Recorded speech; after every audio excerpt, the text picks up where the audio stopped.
வாழ்க வளமுடன். Welcome to TNPSC stars channel. Students, இன்னைக்கு உங்களுக்கான வீடியோ 9th ஸ்டாண்டர்ட் சோஷியல். இதுல நம்ம பொருளியல் எக்கனாமிக்ஸ்ல ஃபர்ஸ்ட் லெசன். சரிங்களா? இந்த லெசன் ஃபுல்லா உங்களுக்கு டீச் பண்ணியாச்சு. தென் உங்களுக்கு இதுல 1 மார்க் கொஸ்டின் எல்லாமே போட்டேன். சரிங்களா? இது நம்ம இப்ப பாக்குறது இது 3rd பார்ட். ஓகேங்களா? ஸோ ஏற்கனவே இந்த லெசனை டீச் பண்ணதை பார்க்கல அப்படின்னா அந்த வீடியோ பார்த்துட்டு இதை பாருங்க. ஏன்னா அப்பதான் உங்களுக்கு ஃபுல் அண்ட் ஃபுல் ஈஸியா புரியும்.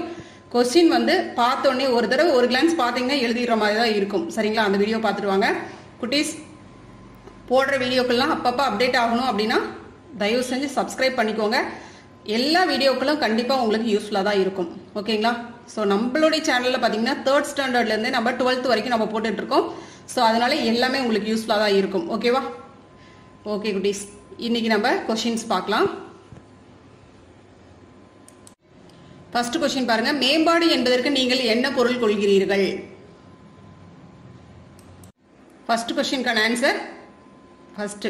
ஓகே, 302ல பேஜ் நம்பர் 302ல இருக்கு.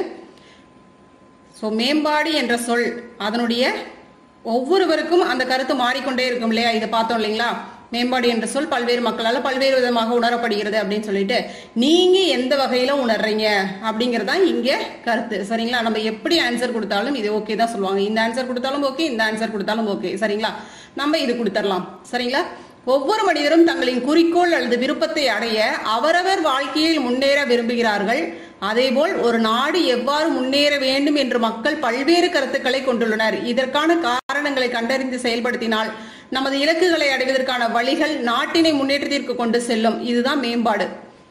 என்ன சொல்றாங்க அப்படின்னா, ஒரு தனி மனிதனுடைய முன்னேற்றம் நாட்டினுடைய முன்னேற்றம். அதுதான் இதனுடைய சுருக்கமான கருத்து. சரிங்களா? ஒரு தனி மனிதன் முன்னேறான். இப்போ ஒரு தனி மனிதன் விரும்புறான், தொழில் தொடங்கணும் அப்படின்னு விரும்புறான். அந்த தனி மனிதன் அவனுடைய வாழ்க்கையில அந்த தொழில் ரீதியாக ஜெயிக்கும் பொழுது அவன் மூலமாக இந்த நாட்டுக்கு எத்தனை வேலை வாய்ப்புகள் கிடைக்குது, டாக்ஸ். சரிங்களா? அதனால அந்நிய செலவாணி எவ்வளவு கிடைக்குது, அவன் ஒரு எக்ஸ்போர்ட் பண்ணும் பொழுது அந்நிய செலவாணி எவ்வளவு கிடைக்குது, அந்நிய வருமானம் பிற நாடுகளுடைய இருக்கக்கூடிய லிங்க். சரிங்களா? சோ அந்நிய செலவாணியின் மூலமா நம்மளுக்கு நிறைய நம்ம நாட்டுக்கு பெனிஃபிட் இருக்கு. சரிங்களா? சோ அந்த மாதிரியான செயல்பாடுகள்லாம் கிடைக்குது. அப்ப ஒரு தனி மனிதன் முன்னேறும் பொழுது ஒரு நாடு எந்த அளவுக்கு பெனிஃபிட் ஆகுது அப்படின்னு பாருங்க. அப்ப இருக்கிற மக்கள் தொகை நினைச்சு பாருங்க. சோ அதனால அதுதான் இங்க சொல்லப்படுது. சரிங்களா? அதுதான் மேம்பாடு. இதுதான் ஒரு மனிதனுடைய முன்னேற்றம், குடும்பத்தினுடைய முன்னேற்றம், குடும்பத்தினுடைய முன்னேற்றம், சமூகத்தினுடைய முன்னேற்றம், சமூகம் அப்படிங்கிறது நாட்டினுடைய முன்னேற்றம். சரிங்களா? சோ அதான் மேம்பாடு. ஓகேங்களா? புரியும் நினைக்கிறேன், பாத்துக்கோங்க. நெக்ஸ்ட் கொஸ்டின், பொருளாதார மேம்பாட்டின் குறியீடுகள் என்ன? பொருளாதார மேம்பாட்டுலயே அதை உணர்த்தக்கூடிய குறியீடுகள் என்ன அப்படின்னு கேக்குறாங்க. இந்த பேராகிராஃப் தான். இது கன்ஃபியூஸ் ஆகிக்காதீங்க. மற்றதெல்லாம் பாத்தீங்கன்னா இதுலயே 5th கொஸ்டின் வருது, இது 6th கொஸ்டின் இருக்கு. சரிங்களா? சோ இதை நம்ம இப்போதைக்கு எரேஸ் பண்றேன். உங்களுக்கு 2nd கொஸ்டின் மட்டும் காட்டுறேன். சரிங்களா? 2nd கொஸ்டின் பாத்தீங்கன்னா இங்கிருந்து இது வரைக்கும். ஓகேங்களா? Full paragraph 2nd question. Okay, நிகர நாட்டு உற்பத்தி என்ன சொன்னாங்க? பொருளாதார மேம்பாட்டிற்கான குறியீடுகள். ஓகே, பொருளாதார மேம்பாட்டிற்கான குறியீடுகள் என்னென்ன அப்படின்னு பார்த்தோம்னா, நிகர நாட்டு உற்பத்தி, NNP, தனிநபர் வருமானம். இது எல்லாத்துக்கும் அப்ரிவேஷன் அடுத்தடுத்த கொஸ்டின்ல நம்ம படிக்க போறோம். சரிங்களா? 6th கொஸ்டினுக்கும் 5th கொஸ்டினுக்கும் இது எல்லா அப்ரிவேஷனும் நம்மளுக்கு கேக்குறாங்க. சரிங்களா? அது நம்ம பார்க்கலாம். நிகர நாட்டு உற்பத்தி, தனிநபர் வருமானம், வாங்கும் திறன் சமநிலை, மனிதவள மேம்பாட்டு குறியீடு. இதுதான் பொருளாதார மேம்பாட்டிற்கான குறியீடுகள், பொருளாதாரம் மேம்படுவதற்கான குறியீடுகள். சரிங்களா? நிகர நாட்டு உற்பத்தி நல்லா இருக்கணும், தனிநபருடைய வருமானம் எப்படி இருக்கணும், நல்லா இருக்கணும், வாங்கும் திறன் சமநிலை. வாங்கும் திறன் சமநிலைனா ஏழை பணக்காரன் வித்தியாசம் இல்லாம ஓரளவுக்கு தன்னுடைய வாழ்க்கை தேவைகளை பூர்த்தி செய்யக்கூடிய அளவுல வாங்கும் திறன் இருக்கணும். அதுதான் சமநிலை. சரிங்களா? மனிதவள மேம்பாட்டு குறியீடு. மனிதவள மேம்பாட்டு குறியீடுனா என்ன? மனிதவளம் எல்லாத்துலயுமே தன்னிறைவு பெற்றிருக்கணும். சரிங்களா? என்னது? கல்வி, சுகாதாரம், அடிப்படை தேவைகள்ல தன்னிறைவு பெற்றிருக்கணும். அதுதான் இங்க பொருளாதார மேம்பாட்டிற்கான குறியீடுகள் அப்படிங்கிறோம். ஓகே, இப்ப என்ன பண்றீங்கன்னா நீங்க தனித்தனியா கொடுங்க. 1 by 1 இதை கொடுக்கணும். சரிங்களா? 1, 2 அப்படின்னு சொல்லிட்டு ஒவ்வொன்னா கீழே தனித்தனியா கொடுத்துருங்க. இந்த மாதிரி செப்பரேட்டா நம்பர் போட்டு கொடுங்க. சரியா? நெக்ஸ்ட் கொஸ்டின் பாருங்க. ஒரு நாட்டின் வளர்ச்சியை பிற நாடுகளுடன் ஒப்பிடுவதற்கு நிகர நாட்டு உற்பத்தி பயனுள்ள அளவீடாக கருதப்படாதது ஏன்? என்ன கொஸ்டின் கேக்குறாங்க? ஒரு நாட்டினுடைய வளர்ச்சி பிற நாடுகளுடன் ஒப்பிடும். சரிங்களா? நம்ம நாட்டில் இந்திய நாட்டின் வளர்ச்சியை பிற நாடுகள் மற்ற நாடுகள் வளர்ந்த நாடுகளோட ஒப்பிடும் பொழுது ஏன் வந்து அது பயனுள்ள அளவீடாக கருத முடியாது அப்படின்னு கேட்குறாங்க. சரிங்களா? பார்க்கலாம் என்ன காரணம் அப்படின்னு பாருங்க. நிகர நாட்டு உற்பத்தி அப்படிங்கிறது தேசிய உற்பத்தியின் உண்மையான அளவாக கருதப்படுகிறது. தேசிய உற்பத்தி அப்படின்னா என்ன? தேசம் நம்ம நாட்டினுடைய ஒட்டுமொத்த நாட்டினுடைய உற்பத்தி அதை கணக்கிடக்கூடிய அளவாக இது கருதப்படுகிறது நிகர நாட்டு உற்பத்தி. இது நாட்டு வருமானம், இதுதான் நாட்டு வருமானம் அப்படின்னு சொல்லிட்டு நிகர நாட்டு உற்பத்தி கால்குலேஷன்ல இதுதான் நாட்டு வருமானம் அப்படின்னு சொல்லப்படுது. தனிநபர் வருமான உயர்வு எப்போதும் மொத்த உண்மையான உற்பத்தியின் உயர்வு என்று பொருள்படும். சரிங்களா? இங்கே தனிநபர் வருமானம் செப்பரேட்டா இங்க பிரிக்கிறது கிடையாது. அதனால இந்த இடத்துல என்ன சொல்றாங்க, மொத்தமா அந்த நாட்டினுடைய உற்பத்தியை எடுத்து நிகர நாட்டு உற்பத்தி இது அப்படின்னு சொல்லி ஒரு கால்குலேட் பண்றாங்க. அப்ப இந்த இடத்துல வந்து மற்ற நாடுகளோட இதை ஒப்பிட முடியுமா?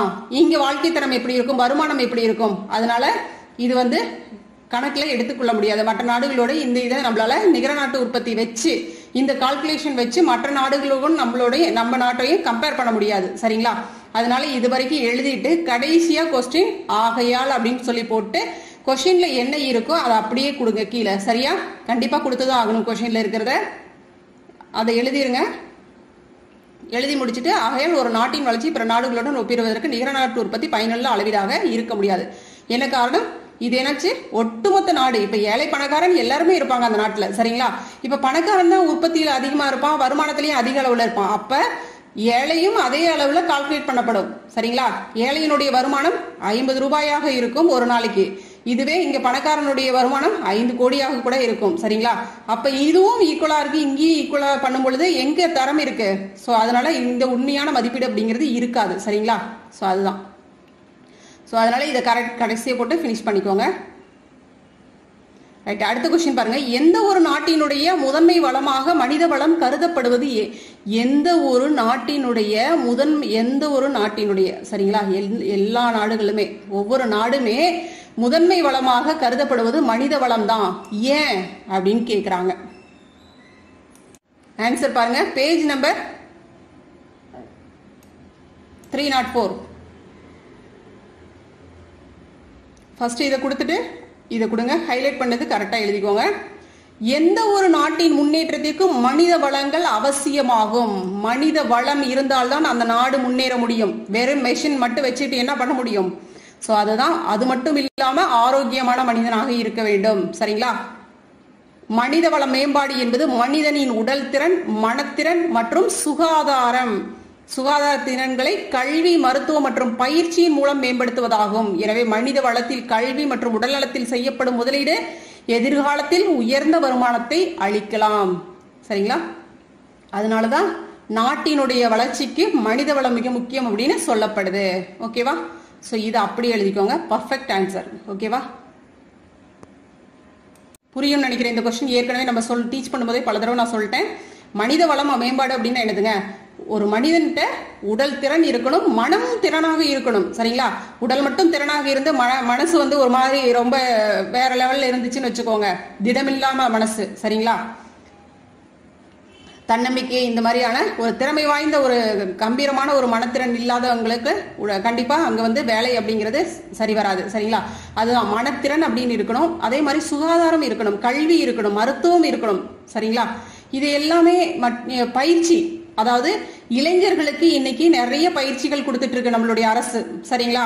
சோ எதுக்காக? தொழில், எல்லாருமே சுய தொழில் தொடங்குக அப்படின்னு சொல்லிட்டு சுய தொழில் மூலம் முன்னேற்றணும் அப்படின்னு சொல்லிட்டு இன்னைக்கு இளைஞர்களுக்கு வேலை வாய்ப்பு சம்பந்தமா எல்லாருமே அரசு சார்ந்த தொழில்களே நம்பிட்டு இருக்காதீங்க, சுய தொழில் தொடங்குங்க அப்படின்னு சொல்லிட்டு இன்னைக்கு நம்மளுடைய கவர்மெண்ட் வந்து எல்லாத்தையும் ஊக்கப்படுத்திக்கிட்டு இருக்கு. காரணம் என்ன? அப்பதான் நம்மளுடைய நாடு பொருளாதாரத்துல முன்னேற முடியும் அப்படின்னு சொல்லிட்டு இருக்கு. ஏன்னா நம்ம நாட்டுல இளைஞர்களுடைய எண்ணிக்கை அதிகமா இருக்கு. ஒவ்வொருத்தரும் தொழில் தொடங்குறோம் அப்படின்னா கண்டிப்பா நாட்டை பெரிய அளவுல அப்துல் கலாம் நினைச்ச மாதிரி வல்லரசாக கொண்டு வர முடியும் அப்படிங்கறதான். சரிங்களா?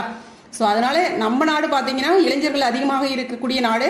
அதனாலதான் நான் ஏற்கனவே சொன்னதுதான், கண்டிப்பா நம்ம நாடுதான் பொருளாதாரத்துல முன்னிலையில வரப்போகுது அப்படின்னு சொல்லியிருக்காங்க. சரிங்களா? எல்லா நாடுகளையும் கம்பேர் பண்ணும்போது. சோ அதுதான். சரியா? உடல் திறன், மனித வளம் இருந்துச்சுன்னா அந்த நாடு முன்னேற முடியும். சரிங்களா? சோ மக்கள் தொகையில அதிகமா இருக்கக்கூடிய நாடு நம்ம நாடு. அது ஒரு டிராபேக்கா இருந்தா கூட சில விஷயங்களுக்கு அது வந்து நம்மளுக்கு கை கொடுக்குது. பின்வருவனவற்றை விரிவாக்கம் செய்க. ட்ரிபிள் பி ஒன்று கொடுத்துருக்காங்க, ஹெச்டிஐ கொடுத்துருக்காங்க. அதே மாதிரி இங்க ஒன்று என்என்பி பிசிஐ. சரிங்களா, இதுக்கு அப்ரிவேஷன் கேட்குறாங்க, பார்த்துக்கோங்க. அடுத்தடுத்த கொஸ்டின் அப்ரிவேஷன் பாருங்க. என்என்பினா நிகர நாட்டு உற்பத்தி. சரிங்களா, நிகர நாட்டு உற்பத்தி. இது வந்து பிசிஐனா தனிநபர் வருமானம். நிகர நாட்டு உற்பத்தி என்என்பி என்னதுங்க வரும் பார்த்துக்கோங்க. இங்க பாருங்க, நெட் நேஷனல் ப்ராடக்ட். ஓகேவா, net national product NNP. PCI அப்படின்னா பர் கேபிட்டா இன்கம். ஓகேவா, பிசிஐ அப்படிங்கிறது பர் கேபிட்டா இன்கம். இது 6th கொஸ்டினுக்கான answer. Triple P purchasing power parity. பேரிட்டினா என்னதுங்க, சமத்துவம், அதாவது சமநிலையோட இருக்கணும். அந்த இது அதான் பர்ச்சேசிங் பவர் பேரிட்டி, வாங்கும் திறன் சமநிலைன்னு சொன்னதே அதான். Human development index HDI, human development index. Okay, so 5th கொஸ்டினுக்கான ஆன்சர் இது, 6th கொஸ்டினுக்கான ஆன்சர் இது, பார்த்துக்கோங்க. ஓகேவா, net national product per capita income PCI, இது பர்ச்சேசிங் பவர் பேரிட்டி, இது HDI human development index. So Tamil medium student எழுதிக்கோங்க, பார்த்துக்கோங்க. ஓகேவா, நீங்க தமிழ்லையும் படிக்கணும், இங்கிலீஷ்லையும் படிச்சாகணும். தமிழ் மீடியம் ஸ்டூடெண்ட் தெரிஞ்சுக்கணும். ஓகேவா, கண்டிப்பா இங்கிலீஷ்ல எழுதி வச்சுக்கோங்க. ஓகே, அடுத்தது 7th கொஸ்டின், சூரிய சக்தி என்றால் என்ன அதான் கேட்குறாங்க. ஸோ கொஸ்டின் உங்களுக்கு காட்டிடுறேன் பாருங்க. சூரிய சக்தி என்றால் என்ன?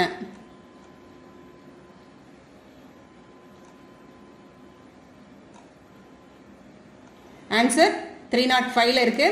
இது மட்டும் எழுதிக்கோங்க, இங்க மார்க் பண்ணிருக்கு பாருங்க. 7th கொஸ்டின், சூரிய சக்தி என்பது சூரிய ஒளி மூலம் மின்சக்தியை நேரடியாக சூரிய ஒளியின் மின்னழுத்த செல்கள் மூலம் உற்பத்தி செய்து பயன்படுத்துவதாகும். சரியா, மின்சக்தியை நேரடியாக சூரிய ஒளியின் மின்னழுத்த செல்கள் மூலம் உற்பத்தி செய்து பயன்படுத்தக்கூடியதுதான் சூரிய சக்தி அப்படிங்கிறது. சரிங்களா, இன்னைக்கு எரிசக்தியாகவும் மின்சக்தியாகவும் நம்ம இன்னைக்கு பயன்படுத்திக்கிட்டு இருக்கிறோம் இல்லையா, அதான். ஓகே, இதுல நம்மளுக்கு 2 மார்க் கொஸ்டின் ஓவர். இதோட அடுத்தது பாத்தீங்கன்னா டீடைல். நிலையான மேம்பாட்டிற்கான கொள்கைகள் பற்றி விவரி. நிலையான மேம்பாடு, இந்த நிலையான மேம்பாடு தான் அடுத்து தமிழ்ல கூட நம்ம பார்த்தோம் இல்லையா, நிலையான தண்ணீர் திட்டம், அந்த வளர்ச்சி, அந்த இதெல்லாம். நிலையான மேம்பாடு அப்படிங்கும் பொழுது எத்தனை ஆண்டுகள் வந்தாலும் சரி அந்த சக்திகள் வீணாம மறுபடியும் அடுத்தடுத்த தலைமுறைகளுக்கு அது அப்படியே நீடிச்சு நிலைச்சிருக்கக்கூடியது தான் நிலையான மேம்பாடு. சரிங்களா, வளர்ச்சி அப்படிங்கிறது வேகமாக வளர்ந்தாலும் அது அழிவில்லாத வளர்ச்சியாக இருக்கணும் அப்படிங்கறதா நிலையான மேம்பாடு அப்படின்னு சொல்றோம். ஸோ ஆன்சர் நம்மளுக்கு பாத்தீங்க அப்படின்னா நீங்க இது வரைக்கும் கொடுக்கணும். சரிங்களா, இது வரைக்கும். ஓகேவா, மார்க் பண்ணிக்கோங்க. 305 தான். மரபுசாரா வளங்களை பயன்படுத்துதல் அப்படின்னா என்ன? இந்தியாவின் மின்சார தேவைகளை பூர்த்தி செய்ய அனல் மின்சார புனல் மின்சார நிலையங்களை இதான் சார்ந்திருக்கு. சரிங்களா, இது என்ன பண்ணுதுங்க, இது இந்த 2 உற்பத்தி நிலையங்களுமே பாதகமான சுற்றுச்சூழல் தாக்கத்தை கொண்டுள்ளதாக இருக்கு. அனல் மின் நிலையம் எப்படிங்க, சூழலை மாசுபடுத்தும் அதிக அளவு கார்பன் டை ஆக்சைடு. இது ரொம்ப முக்கியம் இந்த கொஸ்டின். சரிங்களா, அனல் மின் நிலையம் சூழலை அதிகமாக, சுற்றுச்சூழலை அதிகமாக மாசுபடுத்தக்கூடிய அளவுக்கு கார்பன் டை ஆக்சைடை வெளியேற்றி இதை மாசுபடுத்துது. இந்தியாவில் சூரிய சக்தி, ஸோ இதை ரெக்கவர் பண்றதுக்காக தான் நம்ம இதை கையாளுறோம். சூரிய சக்தி என்பது சூரிய ஒளி மூலம் மின்சக்தியை நேரடியாக சூரிய ஒளியின் மின்னழுத்த செல்கள் மூலம் உற்பத்தி செய்து பயன்படுத்துவது. சூரிய ஒளி தகடுகள் சூரிய ஒளியை மின்சக்தியாக மாற்ற சூரிய ஒளியை வேதிவினைக்கு உட்படுத்தி ஆற்றலாக மாற்றுகிறது. பாயிண்ட 1 by 1 கொடுத்துக்கோங்க. ஒரு 10 பாயிண்ட் நீங்க கவர் பண்ணுங்க. சரிங்களா, அது முக்கியமான பாயிண்ட்லாம் விட்டுறாதீங்க. சூரிய மின்தகடு அமைப்பின் மூலம், இந்த பாயிண்ட் ரொம்ப முக்கியம். சூரிய மின்தகடு அமைப்பின் மூலம் வீடு மற்றும் அலுவலகத்திற்கு தேவையான மின்சாரம் தயாரிக்க முடியும். இந்த சூரிய மின்சக்தி அமைப்புகள் பெரும்பாலும் வீடு மற்றும் வணிக நிறுவனங்களில் மின் செலவை குறைக்க அவர்களால் நிறுவப்படுகின்றன. வணிக நிறுவனங்கள் சரிங்களா அதிகமாக பயன்படுத்துறாங்க. பாத்தீங்கன்னா தெரியும், ஹாஸ்பிட்டல்ஸ், பெரிய பெரிய தொழிற்சாலைகள், இதெல்லாம் இந்த சூரிய சக்தி பயன்படுத்துறாங்க. சூரிய சக்தி உற்பத்தி தொழில் இந்தியாவில் வேகமாக வளர்ந்து வருகிறது. தமிழ்நாடு அதிக அளவுல சூரிய மின்தகடு அமைப்பு கொண்ட ஒரு மாநிலமாக இருக்கு. சரிங்களா, சோலார் பேனல்ல இன்னைக்கு தமிழ்நாடு முன்னணியில இருக்கு உற்பத்தியில. இந்தியாவில் சூரிய சக்தி மூலம் அதிக மின்சாரம் உற்பத்தி செய்யக்கூடிய மாநிலங்கள்ல ஃபர்ஸ்ட் பிளேஸ்ல இருக்கு, முன்னணியில இருக்கு. தமிழகத்தில் 2017 ஆண்டு ஜூலை 31 நாள் வரை நிறுவப்பட்ட சூரிய அமைப்புகளின் மூலம் பெற்ற மின்திறன் எவ்வளவு அப்படின்னு பார்த்தோம்னா 1697 மெகாவாட் மின்திறன் பெற்றிருக்கோம். சரிங்களா, அந்த அளவு உற்பத்தி நடந்திருக்கு. ஓகேவா? ஸோ இது ரொம்ப ஈஸி தான், படிக்கிறலாம் ரொம்ப ஈஸியாக இருக்கும். எக்கனாமிக்ஸ் அப்படின்னு சொல்லிட்டு பயந்துடாதீங்க, அவ்வளோ புரிஞ்சுக்கிட்டீங்க அப்படின்னா ரொம்ப ஈஸி. சரிங்களா?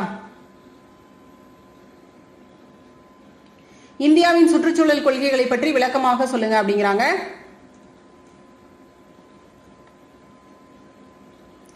சுற்றுச்சூழல் கொள்கைகள் என்ன? சுற்றுச்சூழல் கொள்கைகள் அப்படின்னா என்னன்னா, சுற்றுச்சூழல் மாசுபடுவதை தவிர்ப்பதற்காக எடுக்கப்பட்ட நடவடிக்கைகள், என்னென்ன நடவடிக்கைகள் கையாளலாம் அப்படின்னு சொல்லிட்டு அரசு முன்னெடுத்திருக்கு அப்படின்னு பார்த்தா, இந்தியா தன் சுற்றுச்சூழல் கொள்கைகளை கடந்த 30 ஆண்டுகளாக உருவாக்கி கொண்டு வந்திருக்கு. காற்று, நீர் மாசுபாடு, கழிவு மேலாண்மை மற்றும் பல்லுயிர் பாதுகாப்பு போன்ற சிக்கல்களை பாதுகாக்கும் விதமாக இந்த கொள்கை உருவாக்கப்பட்டிருக்கு. இந்தியாவின் உச்ச நீதிமன்றம் இது வேணாம், சரிங்களா? இதுல என்ன சொல்றாங்கன்னா, இந்தியா போன்ற ஒரு நெருக்கடி மிகுந்த இதெல்லாம் சந்திக்கிறது அப்படிங்கிறது பெரிய, அதாவது இந்த கொள்கைகளை நிறைவேற்றுவது அப்படிங்கிறது ரொம்ப கஷ்டமான விஷயம் தான். ஆனாலும் நம்ம பண்ணிதான் ஆகணும் அப்படிங்கறதா இந்த இது. சரிங்களா? இந்தியாவின் இதை நான் மார்க் பண்ணது மட்டும் பார்த்துக்கோங்க, ஹைலைட் பண்ணது மட்டும். இந்தியாவின் உச்ச நீதிமன்றம் தனது தீர்ப்புகள், நீதிமன்ற வழிகாட்டுதல்கள் மற்றும் கூடுதல் அதிகாரங்கள் மூலம் சுற்றுச்சூழல் பாதுகாப்பில் புதிய மாற்றங்களை அறிமுகப்படுத்தி நடைமுறைப்படுத்த உத்தரவிட்டுள்ளது. ஓகே, ஸோ நீதிமன்றமே தலையிட்டு சுற்றுச்சூழலை நீங்க சரிவர கையாளணும். தேவையில்லாத இடங்களில் குப்பை போடக்கூடாது, தேவையில்லாத தொழிற்சாலைகள்ல இருந்து நீர் வெளியேற்றுவதை தவிர்க்கணும், புகையெல்லாம், அதாவது தொழிற்சாலை கழிவுகளை முறையாக எப்படி நீங்க பண்ணணுமோ அப்படி பண்ணணும், தேவையில்லாம பொது வெளியில கூட விடக்கூடாது அப்படிங்கிறது. இந்திய அரசியலமைப்பின் பிரிவு 51A என்ன சொல்லுது? ஜி இதுக்குள்ள பாட்டு இது என்ன சொல்லுதுன்னா, காடுகள், ஏரிகள், ஆறுகள் மற்றும் வன உயிர்கள் மற்றும் இயற்கை சூழலை பேணவும் மேம்படுத்தவும் அனைத்து உயிரினங்களையும் பாதுகாக்கவும் இந்தியாவில் உள்ள ஒவ்வொரு குடிமகனும் கடமைப்பட்டுள்ளனர் என்று வலியுறுத்துகிறது. சோ ஒவ்வொரு குடிமகனுக்கும் என்ன கடமை அப்படின்னு சொல்லுதுங்க அரசியலமைப்பு.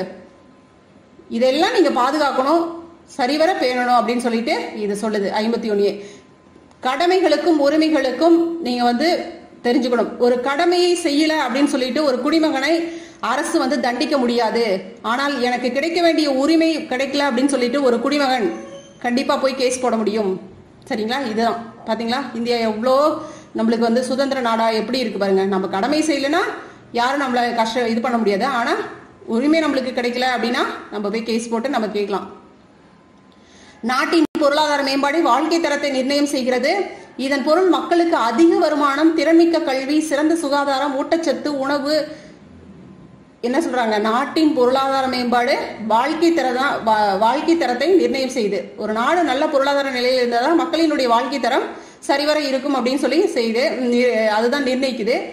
இதன் பொருள் என்ன அப்படின்னு பார்த்தோம்னா, மக்களுக்கு அதிக வருமானம் வேணும், திறன்மிக்க கல்வி இருக்கணும். வெறுமனே கல்வி அப்படின்னு கொடுத்துட்டா பத்தாது, அது திறன்மிக்க கல்வியாக இருக்க வேண்டும். திறன்மிக்கனா என்ன? எல்லா வகையிலையுமே மற்ற மாநிலங்களுக்கும் மற்ற நாடுகளுக்கும் ஈக்குவலாக நம்மளுடைய கல்வியும் மேம்பட்ட நிலையில இருக்கணும். சிறப்பான சுகாதாரம் இருக்கணும், ஊட்டச்சத்து உணவு கிடைக்கணும், ஒவ்வொரு குழந்தைக்கும் வறுமையற்ற நிலை என்ற நிலை இருக்கணும், மற்றும் சம வாய்ப்பு அனைத்து குழந்தைகளுக்கும் அனைத்து மாணவர்களுக்கும் ஜாதி மத வேறுபாடு இல்லாம எல்லாருக்குமே சம உரிமை, சம அடிப்படை, சம வாய்ப்பு அப்படின்னு சொல்லிட்டு கிடைக்கணும். இதுதான் வாழ்வதற்கு ஏற்ற சூழலை ஏற்படுத்துவது அப்படின்னு சொல்றாங்க. இதற்கான சட்டங்களை உருவாக்குவதான் இந்தியாவின் சுற்றுச்சூழல் கொள்கைகளாகும். எப்பவுமே நான் சொல்றதுதான் நம்ம ஸ்டூடெண்ட்டுக்கு தெரிஞ்சிருக்கும். கொள்கைகள் அப்படின்னா என்ன? இப்ப என்ன சொல்றாங்க, இன்னும் இது சட்டமாக்கப்படவில்லை, சுற்றுச்சூழல் கொள்கைகளாக தான் இருக்கு. இது சட்டமாக்கப்பட்டுச்சு அப்படின்னா நம்ம அது அரசு இதனை செய்யல அப்படின்னு, அதாவது ஒரு குழந்தைய படிக்க வைக்கல அப்படின்னா அது மேல ஒரு கேஸ் போட முடியும். நீ போய் அந்த சுற்றுச்சூழல் எல்லாம் சரிவர பராமரிக்கலாம், உன் மேல கேஸ் போட முடியும். ஆனா இன்னும் கொள்கை ரீதியாகவே இது இருக்கு. சரிங்களா? சோ கொள்கைகள் அடுத்தடுத்த கட்டத்துக்கு முன்னேறி, அதாவது நிறைய பேச்சுவார்த்தைகள், நிறைய கன்க்ளூஷன், நிறைய ஆராய்ச்சிகளுக்கு பிறகு இப்படிலாம் பண்ணலாமா, எப்படி பண்ணலாம் அப்படின்னு சொல்லி எல்லா முடிவுகளையும் எடுத்து தகவல்களை திரட்டி எல்லாம் சரிவர பண்ணதுக்கு அப்புறம் நிறைய விவாதங்கள் போகும். 3 விவாதங்களாவது போதும். அதாவது எங்க போகும் அப்படின்னா நாடாளுமன்றம், சட்டமன்றம், இதெல்லாம் போகும். சரிங்களா? அதுக்கப்புறம் தான் இது சட்டமாக்கப்படும். சரிங்களா? அதுதான் இது சட்டங்களை உருவாக்குவதே இதற்கான, அதுதான் அங்க மென்ஷன் பண்ணிருக்காங்க, இதற்கான சட்டங்களை உருவாக்குவது இந்திய சுற்றுச்சூழல் கொள்கையின் இந்திய சுற்றுச்சூழல் கொள்கைகள் ஆகும். ஓகே, அங்க அதான் மென்ஷன் பண்றாங்க. ஓகேவா? பாத்துக்கோங்க. சோ ஆன்சர் என்ன கொடுப்பீங்க? இங்கிருந்து இதுல இருந்து இது வரைக்கும் கொடுத்துக்கோங்க. ஓகேவா? ரைட். அடுத்த क्वेश्चन பாருங்க. புதுப்பிக்கத்தக்க வளங்கள் மற்றும் புதுப்பிக்கத்தகாத வளங்கள் வேறுபடுத்துக அப்படின்னு கேக்குறாங்க. ஸோ புதுப்பிக்கத்தக்க வளங்கள் என்ன, புதுப்பிக்கத்தகாத வளங்கள் என்ன? ஸோ நம்ம டீச் பண்ணும்போதே சொன்ன கட்டாயம் இந்த கொஸ்டின்ல வைக்காத இருக்க மாட்டாங்க சரிங்களா. அதுவும் இல்லாத வர இம்பார்ட்டன்ட் கொஸ்டின், ரொம்ப ஈஸியான கொஸ்டின். புதுப்பிக்கத்தக்க வளங்கள் என்ன அப்படின்னா என்ன? மாசற்ற மற்றும் சுற்றுச்சூழல் நலம் காக்கிறது சரிங்களா. புதுப்பிக்கத்தக்க வளங்கள் மாசற்றதாகவும் இருக்கு, சுற்றுச்சூழல் நலம் காக்கக்கூடியதாக இருக்கு. புதுப்பிக்க இயலாத வளங்கள் அப்படின்னா என்ன? புதுப்பிக்கத்தகாத வளங்கள் சூழலை மாசுபடுத்தவும் சேதப்படுத்தவும் செய்கின்றன. இந்த வளங்கள் உருவாவதற்கு பல நூற்றாண்டுகள் தேவைப்படுகின்றன சரிங்களா. உதாரணமாக நம்ம என்ன சொல்லலாம், நிலக்கரி சொல்லலாம் சரிங்களா. நிலக்கரி, பெட்ரோல் இதெல்லாம் சொல்லலாம். இது வர உருவாகிறதுக்கு பல நூற்றாண்டுகள் ஆகும் இல்லையா. இந்த வளங்கள் புதுப்பிப்பதற்கான ஒரு குறுகிய நேரத்தை தான் எடுத்துக்கொள்ளுது, ஆனா இதுக்கு அதிக நேரம் எடுத்துக்குது. பாயிண்ட பிரிச்சுக்கோங்களேன். இதை ஒரு பாயிண்டா போடுறீங்க அப்படின்னா இது இந்த பாயிண்ட் அடுத்த பாயிண்ட்டுக்கு வரும் சரிங்களா. இது நெக்ஸ்ட் தேர்ட் பாயிண்ட், செகண்ட் பாயிண்டா போட்டுக்கோங்க. இது ரெண்டும் செகண்ட் பாயிண்ட் சரிங்களா. இது உருவாகிறதுக்கு பல நூற்றாண்டு ஆகும், இது உருவாகிறதுக்கு குறுகிய நேரம் தான் எடுத்துக்கொள்ளும் சரிங்களா. இப்ப ஒரு நீர் இல்ல, அந்த இடத்துல நீர் வத்திருச்சு அப்படின்னா உடனே ஊற ஆரம்பிச்சிடும் இல்லையா. கொஞ்சம் அதாவது ஒரு நாளுக்குள்ளாரையாவது, அட்லீஸ்ட் ஒரு நாளுக்குள்ளாரையாவது ஓரளவுக்காக தண்ணீர் ஊறி இருக்கும் இல்லையா ஒரு கிணறு அப்படின்னு எடுத்துக்கிட்டோம்னா. அது போலதான். அது மட்டும் இல்ல, மழை பெய்ஞ்சா கண்டிப்பா நீர் வந்து நல்லாவே வரும் சரிங்களா. ஒரு சிம்பிள் எக்ஸாம்பிள் தான் சரிங்களா. இங்க பார்த்தோம்னா எடுத்துக்காட்டு கொடுத்துருக்காங்க. சூரிய சக்தி, காற்று சக்தி, நீர், மரம், காகிதம் இதெல்லாம். இங்க உலோகங்கள், கண்ணாடி, புதைப்படிவ எரிபொருட்கள், நிலக்கரி, பெட்ரோல், இயற்கை எரிவாயு, டீசல் இதெல்லாமே புதைப்படிவ எரிபொருட்கள் சரிங்களா. ஸோ இதெல்லாமே மக்கி பல வருடங்கள் அது வந்து மக்கி சிதைந்து அதுக்கப்புறம் தான் இதெல்லாம் உருவாகும் சரிங்களா. ஸோ அதை சொல்றாங்க ஓகேவா. இதை கொஞ்சம் பார்த்துக்கோங்க. 3 பாயிண்டா கொடுத்துறோம் ஓகேவா.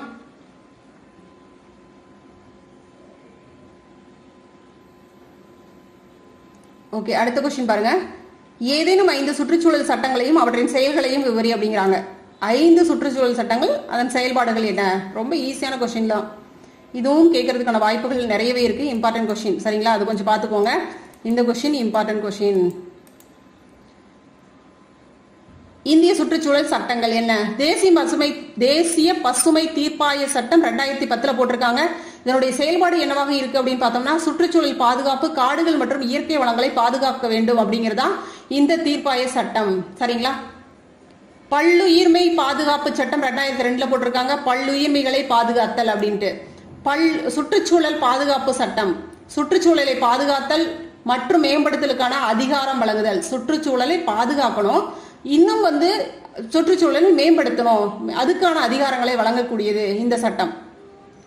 வன சட்டம், வன பாதுகாப்பு சட்டம் 1980 போட்டிருக்காங்க. காடுகள் அழித்தல் தடை செய்தல் மற்றும் காடுகள் அல்லாத பகுதிகளில் மரம் வளர்த்தலை ஊக்கப்படுத்துதல். ஓகேங்களா. சோ இன்னைக்கு மரம் வளர்ப்பவர்களுடைய, அதாவது நாடு ஃபுல்லா மரம் வளர்க்கணும், எங்கெங்கெல்லாம் மரம் வளர்ப்பதற்கான ஏற்ற சூழல் இருக்குதோ அங்கேயும் மரம் நடுவோம் அப்படின்னு சொல்லி நிறைய பேர் வந்து முன்னெடுத்துட்டு இருக்காங்க. சமூக ஆர்வலர்கள் எவ்வளவு பேர் முன்னெடுத்துட்டு இருக்காங்க சரிங்களா. சோ அது சொல்றதான் காடுகள், இருக்கிற காடுகளை அழிக்காம பாத்துக்கணும் சரிங்களா. இதுதான் வன பாதுகாப்பு சட்டம் சொல்லுது. 1980 போட்டது. அதாவது நீர் சட்டம் 1974. நீர் சட்டம் அப்படின்னா நீர் பாதுகாப்பு மற்றும் மாசுபடுத்துதல் தடுப்பு சட்டம் சரிங்களா. நீரை பாதுகாக்கணும், நீர் மாசுபடுத்தலை தடுக்கக்கூடிய சட்டம். சோ இந்த இடத்துல என்னன்னா, ஒரு தொழிற்சாலை இருக்கு அப்படின்னா நீரை கொண்டு வந்து, அதாவது அந்த தொழிற்சாலை கழிவுகளை வந்து ஆற்றோட கொண்டு வந்து கலக்குறாங்க இல்லையா, இன்னைக்கு சாயப்பட்டறைகள் அந்த இதெல்லாம் கொண்டு வந்து கலக்குறாங்க இல்லையா. சோ அவங்க மேல நம்மளால கேஸ் போட முடியும் இந்த சட்டத்தை பயன்படுத்தி சரிங்களா. அதுதான் அனைத்து வகையான ஆறுகள், ஏரிகள், குளங்களை மீட்டு பராமரிக்கணும், அதுதான் இந்த சட்டம். வனவிலங்குகள் பாதுகாப்பு சட்டம் 1972 போட்டது. காட்டு விலங்குகள் மற்றும் பறவைகளுக்கு பாதுகாப்பு வழங்குகிறது சரிங்களா. நீங்க போய் காட்டு விலங்குகளை வேட்டையாடி கொண்டு வந்து இங்க சாப்பிட்டீங்க அப்படின்னா கண்டிப்பா உங்க மேல கேஸ் போட்டு ஆக்ஷன் எடுப்பாங்க ஓகேவா. சோ அதனாலதான் இன்னைக்கு காட்டு விலங்குகள்லாம் நல்ல பாதுகாப்பா இருக்கு, இல்லைன்னா சாப்பிட்டுருப்பாங்க இன்னைக்கு ஓகேவா. அடுத்தது இங்க ஒண்ணு கொடுத்திருக்காங்க பாருங்க, செயல்முறைகள் மற்றும் செயல்பாடுகள் அப்படின்ட்டு. உலகெங்கும் காணப்படும் குப்பை மற்றும் கழிவுகளின் பிரச்சனைகளை கண்டறிந்து அதை சரி செய்யும் பல்வேறு வழிமுறைகளை பட்டியலிடுக அப்படின்னு கேட்றாங்க. அடுத்த சிந்தனை நான் சொல்றாங்க, உனது பகுதியில் நீங்கள் எதிர்கொள்ளும் சுற்றுச்சூழல் பிரச்சனை பற்றி விவரிங்கிறாங்க சரிங்களா. சோ இன்னைக்கு உலகெங்கும் காணப்படும் குப்பை மற்றும் கழிவுகள், இன்னைக்கு நம்ம நாடு அதாவது உலகம் ஃபுல்லாவே இந்த பிரச்சனை இருந்துட்டு தான் இருக்கு சரிங்களா. ஸோ இதை நான் இப்படி கொடுக்குறேன், நீங்கள் ஓகேனா எழுதிக்கோங்க சரிங்களா. உங்களுக்கு யூஸ்ஃபுல்லாக தான் இருக்கும் சரிங்களா. எப்படி எழுதலாம், இந்த மாதிரி கொடுத்துக்கோங்க. இந்த உலகம் ஒவ்வொரு ஆண்டும் 2 பில்லியன் டன் நகர்ப்புற குப்பைகளை உற்பத்தி செய்கிறது. ஒலிம்பிக்கில் பயன்படுத்தப்படக்கூடிய நீச்சல் குளங்களை ஒப்பிட்டால் இந்த குப்பைகளை வைத்து 8 லட்சம் நீச்சல் குளங்களை நிரப்ப முடியும். ஒலிம்பிக்ல அவ்வளோ பெரிய நீச்சல் குளம் இருக்கும் சரிங்களா, ஒலிம்பிக் போட்டியில பயன்படுத்தக்கூடிய நீச்சல் குளம். அந்த குளங்களே 8 லட்சம் குளங்களை நிரப்ப முடியும் இந்த குப்பைகளை கொண்டு போய் அதில் கொட்டோம்னா. அப்ப எவ்வளவு குப்பை இருக்குன்னு பாருங்க உலகம் பூரா. பிளாஸ்டிக்கை பிரதானமாக கொண்ட கழிவுகளால், அதுல நம்மளுக்கு நிறைய கொஸ்டின் கேட்டிருக்காங்க சரிங்களா. ஸோ எந்த மாதிரியான கழிவுகளால நம்மளுக்கு பிரச்சனை ஏற்படுது அப்படின்னு தான். பிளாஸ்டிக்கை பிரதானமாக கொண்ட கழிவுகளால் மிகப்பெரிய நெருக்கடியை சந்தித்து வரும் சூழலில் ஒவ்வொரு நாடும் குப்பை கழிவுகளில் எந்த அளவுக்கு பங்களிக்கின்றன என்பது குறித்து உலக அளவில் ஒட்டுமொத்த பார்வையை தரும் விதமாக இந்த ஆய்வு ஒன்று நடத்தியிருக்காங்க. குப்பைகளின் மூலம் உலகந்தோறும் அதிக அளவில் செலவினங்கள் ஏற்படுவதாக புள்ளி விவர கணக்குகள் தெரிவிக்கின்றன. குப்பைகளை அப்புறப்படுத்த உரிய இடத்தை தேர்வு செய்வது முதல் அப்புறப்படுத்துதல் வரை ஆகும் செலவு அதிகம். மேலும் குப்பைகள் அதிகரிப்பதன் மூலம் சுற்றுலாக்கள் குறைந்து அதன் மூலம் அரசுகளுக்கு அதிக அளவில் வருவாய் இழப்பும் ஏற்பட்டிருக்கு. அதாவது குப்பைகள் அதிகரிக்கும் போதுனால சுற்றுலா தலங்களும் குறைவாக காணப்படுது சரிங்களா. இதன் மூலமும் சுற்றுலாக்கள் மூலமாக அரசுக்கு வருமானம் இருக்கு இல்லையா. ஸோ இதுலயும் அரசுக்கு வருவாய் இழப்பு ஏற்படுது. முதல்ல குப்பையை அகற்றுவதற்கும் செலவு ஏற்படுது, சுற்றுலா தலங்களும் இதன் மூலமாக மாசு ஏற்படுது, அதன் மூலமாக மக்கள் வரத்தும் குறைவாக இருக்கு, இதன் மூலமாகவும் வருவாய் இழப்பு ஏற்படுது சரிங்களா. இப்ப பார்த்தோம் அப்படின்னா உலக நாடுகள் ஒவ்வொன்றுமே பார்த்தோன்னா தன்னுடைய குப்பைகளை எந்த இடத்துல கொண்டு போய் கொட்டுறது அப்படின்னு தெரியாம முடிச்சிட்டு இருக்காங்க சரிங்களா. இது வளர்ந்த நாடுகள் பார்த்தோம் அப்படின்னா இந்தியா போன்ற பின்தங்கிய நாடுகள், அதாவது கொஞ்சம் உஷாரா இல்லைன்னா இங்கிருந்து நம்ம கடல்ல கொண்டு வந்து கொட்டிட்டு போயிடுறாங்க சரிங்களா. ஸோ இந்த மாதிரி நிறைய பண்ணிட்டு இருக்காங்க. சைனாலாம் அதாவது ஏசியன் கண்ட்ரிக்குள்ளார தான் இந்த குப்பைகள்லாம் கொண்டு வந்து மற்ற நாடுகள்லாம் கொட்டுறதா சொன்னப்பட்டுச்சு சரிங்களா. இப்போ இங்க இருக்கிற இந்த ஆசிய நாடுகளுமே உஷாராயிட்டாங்க, இந்த பக்கம் குப்பையெல்லாம் வரக்கூடாது அப்படின்னு சொல்லிட்டு சரிங்களா. ஸோ அந்த அளவுக்கு இங்க இருக்கிற கடல்கள்லயும் கொண்டு வந்து கழிவுகளை கொட்டினாங்க. அவ்வளோ உள்ளூர் உணவு விடுதிகள் மற்றும் வியாபார நிறுவனங்களுக்கும் எப்படி இதை தடுக்கலாம் அப்படின்னு ஒரு கொஸ்டின் கேட்டாங்க இல்லையா. அதுதான் உள்ளூர் உணவு விடுதிகள் மற்றும் வியாபார நிறுவனங்களுக்கும் நெகிழிக்கு மாற்றாக இயற்கையான மூலப்பொருட்களை கொண்டு மறுசுழற்சி செய்யக்கூடிய மூங்கிலால் ஆன கோப்பைகள் மற்றும் தட்டுகளை பயன்படுத்த அறிவுறுத்தப்பட வேண்டும் சரிங்களா. ஸோ இந்த அளவுக்கு நீங்க எழுதிக்கோங்க போதும் சரிங்களா. பட்டியலிடுதல் அப்படின்னா என்னென்ன கழிவுகள் மூலமாக நெகிழி அந்த மாதிரி லெதர் இந்த இதெல்லாம், அதே மாதிரி மருத்துவ கழிவுப் பொருட்கள், தொழிற்சாலை கழிவுகள், இதெல்லாமே நம்மளுக்கு பிரச்சனை தான் சரிங்களா. முக்கியமா பார்த்தோம்னா நெகிழி தான் இன்னைக்கு பெரும் பிரச்சனையா இருக்கு சரியா. ஸோ அதை இதை கொஞ்சம் எழுதிக்கோங்க, மறுபடியும் காட்டுறேன், அதை பார்த்துக்கோங்க. இது எல்லாமே ஒரு பேராகிராஃப் ஓகே. இது உலகத்தை பத்தி நம்ம பேசுறோம். உலகத்துல என்ன முக்கிய பிரச்சனையா இருக்கு, எந்த கழிவு அதிகமா மாசுபடுத்துது, குப்பைகள்னால என்ன பிரச்சனை, எந்த அளவுல இருக்கு குப்பை, அதுக்கப்புறம் இதுக்கு தடுப்பதற்கான வழிகள் என்ன ஓகேவா. அடுத்த கொஸ்டின் ஒன்று கேட்டிருக்காங்க இல்லையா. எனது பகுதியில் மாசுபாட்டிற்கான முக்கிய காரணம், நான் வாழக்கூடிய பகுதியில் மாசு ஏற்படுது, அதுக்கான முக்கிய காரணம் என்ன அப்படின்னு பார்க்கலாம். இப்ப எத்தனையோ வீடுகள் இன்னும் விறகு அடுப்பு எரிக்கக்கூடிய சூழல்ல இருக்காங்க சரிங்களா. கேஸ் வாங்கி பயன்படுத்தக்கூடிய அந்த வசதி இல்லாம இன்னைக்கும் கூட நிறைய இருக்காங்க சரிங்களா. அது மட்டும் இல்லாம ஹோட்டல்ஸ்ல எல்லாம் பார்த்தோம்னா விறகு பயன்படுத்துறாங்க. இந்த விறகுனால என்ன ஆகுதுங்க, புகை சரிங்களா. புகையினால காற்று மாசுபாடு ஏற்படுது சரிங்களா. அதுதான் ஆற்றலுக்காக, எரிசக்தி ஆற்றலுக்காக என்ன பயன்படுத்திக்கோங்க, அதான் இங்கே எரி விறகுன்னு சொல்லிட்டோம் சரிங்களா. ஆற்றலுக்காக எரி விறகு மற்றும் குப்பை மற்றும் கழிவு அகற்றும் சேவைகளில் ஒருங்கிணைப்பு இல்லாததாலும் ஆகும். அதாவது என்ன ஆகும்னா மாசுபாட்டிற்கு முக்கிய காரணமாகும் அப்படின்னு எழுதிக்கங்க சரிங்களா. கழிவுநீர் சுத்திகரிப்பு நடவடிக்கைகள் இல்லாதாலும், வெள்ளக்கட்டுப்பாடு மற்றும் மழைநீர் வடிகால் இல்லாதாலும், நுகர்வோர் கழிவுகளை முக்கிய ஆறுகளுக்குள் திசை திருப்புவதும் ஆறுகளுக்கு அருகில் தகன நடைமுறைகள் மேற்கொள்வதும் நீர் மாசுபாட்டிற்கு காரணம். புரியுதா பாருங்க. இதெல்லாம் தனித்தனி பாயிண்டா கொடுத்துக்கோங்க, எல்லாமே 1 by 1 கொடுத்துக்கணும் சரியா. கழிவுநீர் சுத்திகரிப்பு நடவடிக்கைகள், இப்ப கழிவுநீர் போகுது அப்படின்னா அது சரியா அந்த சுத்திகரிப்பு பண்ணி வேற ஏதாவது பயன்பாட்டுக்கு விடலாம் அந்த நீரை. ஆனா அதுக்கான நடவடிக்கை இல்லாதது. வெள்ளக்கட்டு, அதாவது மழை அதிகமாக பொழியும் பொழுது வெள்ளம் வருவது, அதுக்கான நடவடிக்கைகள் சரிங்களா. அந்த மழை நீரை சரியான முறையில பாதையை ஏற்படுத்தி அதை அகற்றுவதற்கான ஒரு சூழல் இல்லாத பொழுதும், நுகர்வோர் பயன்படுத்தக்கூடிய கழிவுகளை முக்கிய ஆறுகளுக்குள் அதெல்லாம் கொண்டு போய் ஆறுகள்ல திசை திருப்பி விடுறதும், இதெல்லாம் இதுவும் ஒரு பிரச்சனை. அது மட்டும் இல்லாம இறந்தவர்களின் உடல், அதான் தகன நடைமுறைகள் அப்படின்னு சொல்றோம். இறந்தவர்களின் உடல்களை கொண்டு போய் ஆறுகளுக்கு அருகில கொண்டு போய் அந்த தகனம் பண்றதும் நீர் மாசுபாட்டிற்கு முக்கிய காரணம் சரிங்களா. இதையே தான் நம்ம ஆற்று நீர் அப்படின்னு சொல்லி எத்தனையோ மக்கள் குடிச்சிட்டு இருக்காங்க இல்லையா? எவ்வளவு பிரச்சனை இந்த ஆறுகள்ல இருக்கு பாருங்க.